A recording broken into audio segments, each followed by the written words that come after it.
So ayan mga paps, welcome back to my channel. Good morning po sa ating lahat. Dito po tayo ngayon sa Bicol.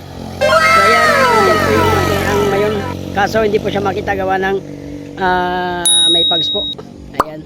So ang ginagawa natin ngayon mga paps, double check tayo sa ating service na Starex. So galing pa tayo ng Pasig niyan. Bali nagdo-double check tayo ng ating sasakyan kasi merong maingay sa ilalim ng parang belt siya o ano mga paps, belt na maluwag. So ayan, bali double checking tayo ngayon habang tayo ay nagkakape, bali umaga. So ayan, ito ang ating ginagawa ngayon. Bali na check up tayo para pag tumakbo ang sasakyan ay condition.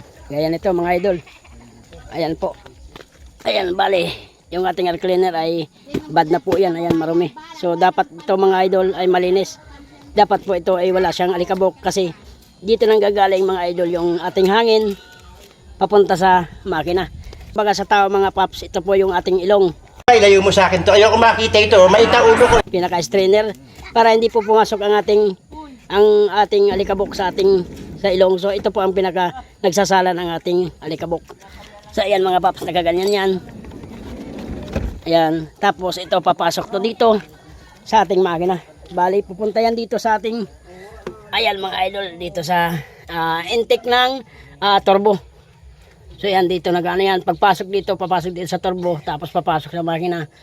So tapos dito na sa ating intake valve mga paps. So ayan, bali ang ginawa natin dito mga paps ay tayo ay nag-checking ng ating ng mga minor trouble ng gaya ng belt. Ito mga idol, ayan maluwag yan. So higpitan natin yan kasi mga paps, sa katagalan kasi ng biyahe talagang nag-a-adjust yan, lumuluwag dahil numinipis yung yung belt natin mga paps. Paano masabi? So yan, dapat na-check natin yan. Tapos yan, tinanggal natin ang ating air cleaner para ma-double check natin at saka magandang pagkagawa ng maluwag ang ating engine bay. So gaya niyan, check tayo ng ating battery. Ayan, negative, positive, check natin yan. Tapos yung ating reservoir, ang ating brake fluid, ayan, check natin lahat yan. Tapos ang ating makina, check tayo ng oil niyan. Ayan, engine oil gauge. So ayan, okay pa naman mga paps ang ating gauge, ang ating langis.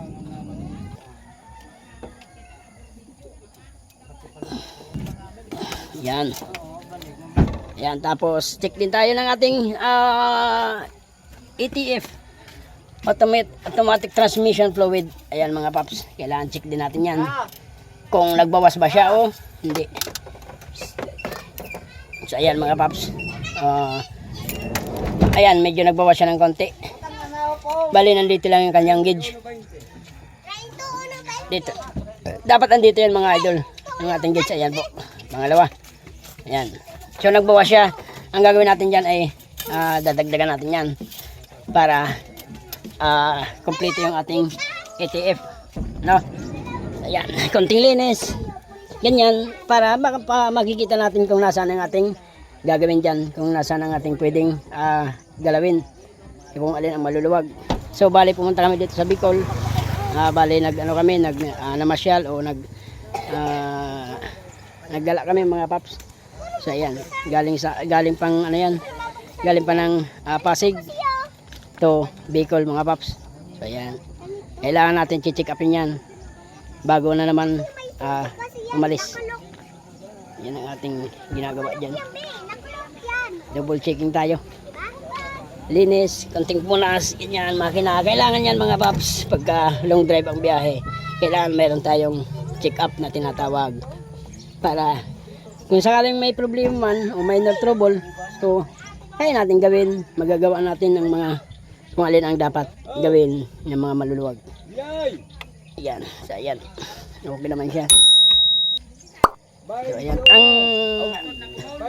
ayan mga paps, ang ating alternator bago yan, nagpalit tayo dyan kasi nagkaroon tayo ng problema, nasiraan tayo niyan mga paps. Ayan. Kabit tayo, linis. Kastorilyo.